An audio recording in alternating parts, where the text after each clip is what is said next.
नमस्कार दोस्तों, मैं हूं रामेंद्र सिंह चौहान।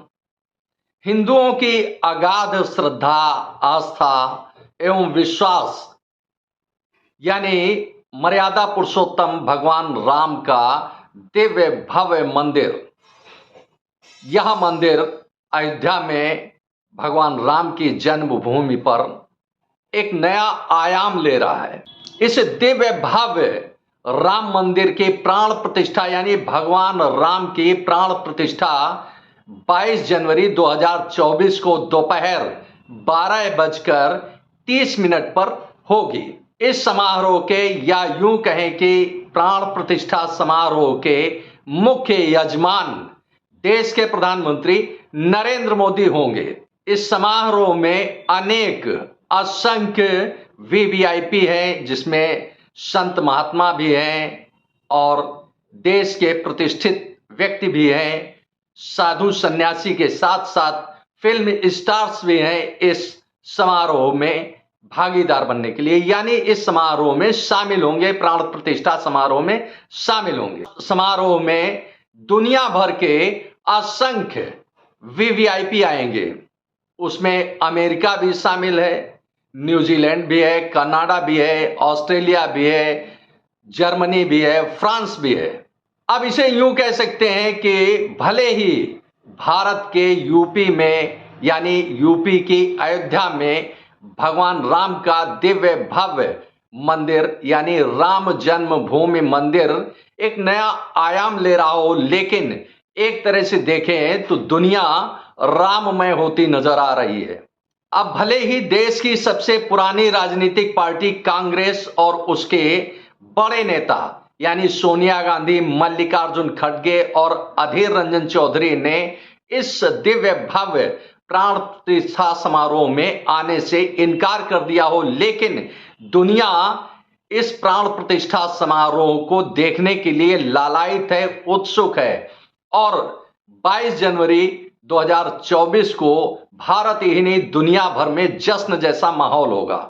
इस दिव्य भव्य मंदिर के निर्माण में जहां एक ओर श्री राम जन्मभूमि न्यास की मुख्य भूमिका है, तो वहीं उसके सहयोगी हैं विश्व हिंदू परिषद और भारतीय जनता पार्टी। अब वैसे देखें तो भारतीय जनता पार्टी के चुनावी एजेंडे में राम जन्मभूमि मंदिर का निर्माण भी शामिल था। भारतीय जनता पार्टी ने अपने इस वादे को पूरा करके देश को यानी भारत को एक बड़ा तोहफा दिया है। अब वहीं कांग्रेस इसकी आलोचना कर रही है कि राम जन्मभूमि मंदिर यानी प्राण प्रतिष्ठा समारोह भारतीय जनता पार्टी और आरएसएस का एक राजनीतिक एजेंडा है, उनका अपना एक उनकी अपनी निजी परियोजना है। तो वैसे देखें तो भारतीय जनता पार्टी का एजेंडा तो है ही, लेकिन इस एजेंडे को उठाया तो भारतीय जनता पार्टी ने और उसने नया आयाम भी दिया, राम जन्मभूमि मंदिर का निर्माण भी किया। भले ही भारतीय जनता पार्टी की प्रत्यक्ष भूमिका न हो, एक न्यास के जरिए राम जन्मभूमि मंदिर का निर्माण हुआ, लेकिन वहीं देश की सबसे पुरानी राजनीतिक पार्टी 28 दिसंबर 1885 में मुंबई में जिसका गठन हुआ, जो यानी कांग्रेस, जो 1885 में मुंबई में अस्तित्व में आई, या यूं कहें कि 138 से 40 साल पुरानी राजनीतिक पार्टी आखिर राम जन्मभूमि मंदिर हिंदुओं को क्यों नहीं दे पाई, यह एक बड़ा सवाल उठता है।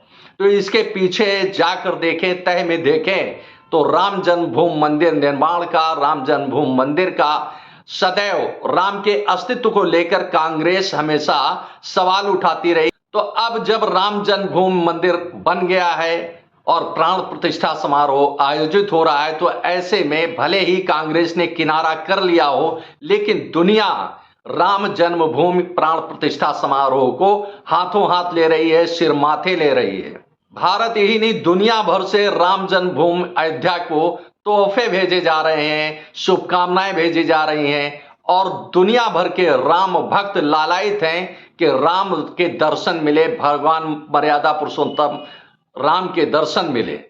दुनिया का सिरमौर कहा जाने वाला अमेरिका और यूरोप राम भक्त होने के साथ साथ वह बाहें फैलाए भारत की ओर देख रहा है कि राम ने एक आयाम लिया है, उनको एक आदर्श स्थान मिला है जिसकी कल्पना शायद हिंदुओं ने लंबे समय से कर रखी थी, लेकिन जो आयाम मिला है उससे दुनिया आश्चर्यचकित है, अभिभूत है और यह क्षण दर्शनीय भी है। अब वैसे देखें तो दुनिया के 60 देशों में विश्व हिंदू परिषद का अस्तित्व है, या यूं कहें कि विश्व हिंदू परिषद का अस्तित्व दुनिया के 60 देशों में है, लेकिन उसके विचार, उसकी शाखाएं उनको यानी विश्व हिंदू परिषद का अनुसरण करने वाले लोगों की कहीं दुनिया में कमी नहीं है। शायद यही वजह है कि अब पहले यह 60 देशों में था, बढ़कर 100 देशों में, यानी जहां विश्व हिंदू परिषद का अपना अस्तित्व नहीं है, जहां उसकी अपनी पैठ नहीं है, वहां भी यानी राम भक्त स्वेच्छा से इस अभियान में यानी प्राण प्रतिष्ठा समारोह में स्वेच्छा से राम भक्त जुड़े। हालात यह हुए कि दुनिया के 100 देश इसमें शामिल हुए और अब अभी तो राम के प्राण प्रतिष्ठा यानी भगवान राम की प्राण प्रतिष्ठा समारोह का दिन कुछ दूर है, लेकिन अब तक जो हालात मिले हैं, जो संदेश मिल रहे हैं, जो स्थितियां दिख रही हैं, दुनिया भर के 160 से अधिक देश मर्यादा पुरुषोत्तम भगवान राम की प्राण प्रतिष्ठा समारोह को देखने के लिए लालायित हैं, उत्सुक हैं। पेरिस से लेकर अमेरिका तक एक उत्साह का माहौल दिख रहा है। पेरिस में एफिल टावर पर प्राण प्रतिष्ठा समारोह के एक दिन पहले 21 जनवरी को एक भव्य दिव्य राम रथ यात्रा निकालने का आयोजन किया जा रहा है। तो वहीं अमेरिका के टाइम्स स्क्वायर में एक भव्य दिव्य प्रदर्शन का यानी सीधा प्रसारण जो होगा उसके लिए एक बड़ी व्यवस्था की जा रही है।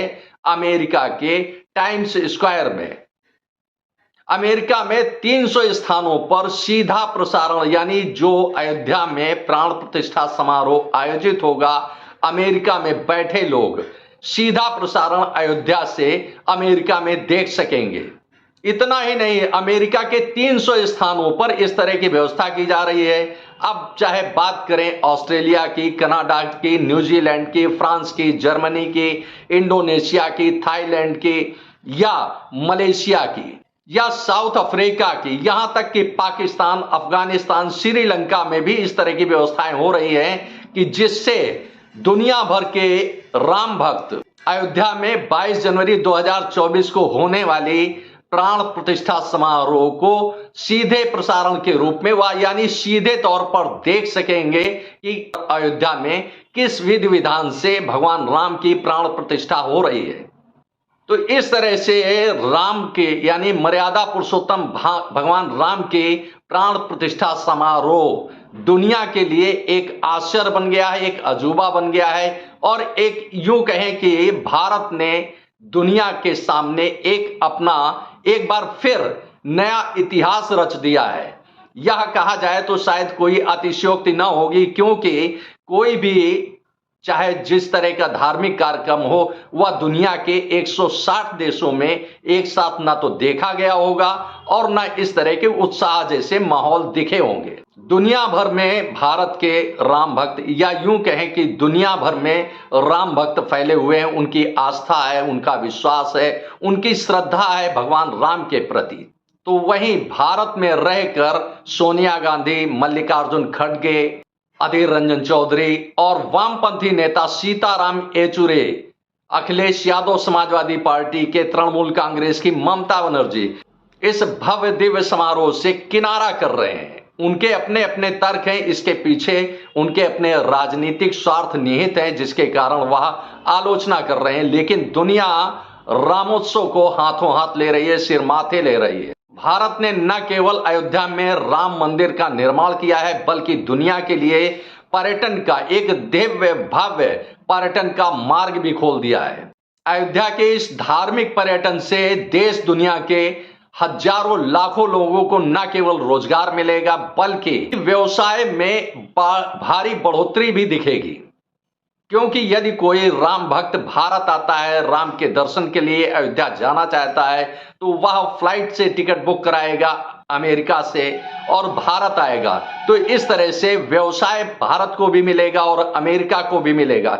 यदि कोई राम भक्त अमेरिका से भारत आता है तो अमेरिका को जो लाभ होगा एयरलाइन से, वही लाभ होगा भारत को एयरलाइन से। इसी तरह से भारत में दिल्ली से या अयोध्या से या लखनऊ से कहीं भी आवागमन होता है तो उसका लाभ धार्मिक पर्यटन के तौर पर भारत सरकार और उस देश की सरकार को मिलेगा जिस देश से वह राम भक्त यात्रा करके अयोध्या आ रहा है। इसी तरह से पूजन पाठ की सामग्री से लेके भोग प्रसाद तक की बहुत सारी व्यवस्थाएं होती हैं कि जिसमें रोजी रोजगार के अवसर, असंख्य अवसर पैदा होंगे इस रामोत्सव से, इस भव्य दिव्य राम मंदिर के निर्माण से। अब यदि कोई पर्यटक कहीं दुनिया भर के किसी भी देश से भारत आता है तो निश्चित तौर पर यह है कि केवल अयोध्या में भगवान राम के दर्शन करके नहीं लौट जाएगा, बल्कि वह मार्केटिंग भी करेगा। अब हो सकता है कि बिजनेस के सिलसिले में वह कहीं किसी से बातचीत भी करे। तो इस तरह से राम मंदिर ने एक तरह से धार्मिक पर्यटन के साथ साथ व्यवसायिक क्षेत्र का भी एक बड़ा द्वार खोल दिया है। तो इस तरह से देखें तो अयोध्या में राम मंदिर ने न केवल धार्मिक आस्था, श्रद्धा, विश्वास की पूर्ति की है, बल्कि दुनिया की प्रगति का एक मार्ग भी खोला है। जिस तरह से कांग्रेस ने राम जन्मभूमि मंदिर के प्राण प्रतिष्ठा समारोह से किनारा किया है, उससे तो अब सिर्फ यही कहा जा सकता है कि सोनिया गांधी यानी कांग्रेस की पूर्व राष्ट्रीय अध्यक्ष सोनिया गांधी को रोम पसंद है लेकिन राम नहीं। तो निश्चित तौर पर चाहे वह रोम की बात हो या वेटिकन सिटी की बात हो, उनकी आस्था कहीं ना कहीं रोम और वेटिकन सिटी में दिखती है। तो इस तरह से देख सकते हैं कि पूरी दुनिया रामोत्सव में तब्दील हो रही है 22 जनवरी 2024 को, और इसकी तैयारियां, इसकी रूपरेखा और इसका उत्सव का एक अलग माहौल अभी से दिखने लगा है। आपने इस वीडियो को देखा, आपको यह वीडियो कैसा लगा कमेंट बॉक्स में हमें अवश्य बताएं। वीडियो को शेयर करें। यदि आप हमारे चैनल पर नए हैं तो हमारे चैनल को सब्सक्राइब करें जिससे हमारे आने वाले वीडियो, आने वाले नोटिफिकेशन आपको मिल सके। दोस्तों, वीडियो को लाइक करना ना भूलें। आप लाइक करते हैं तो हमारा प्रोत्साहन होता है, हमारा मोटिवेशन होता है। आपने वीडियो को देखा, आपका बहुत बहुत धन्यवाद। Thank you. जय हिंद, जय भारत।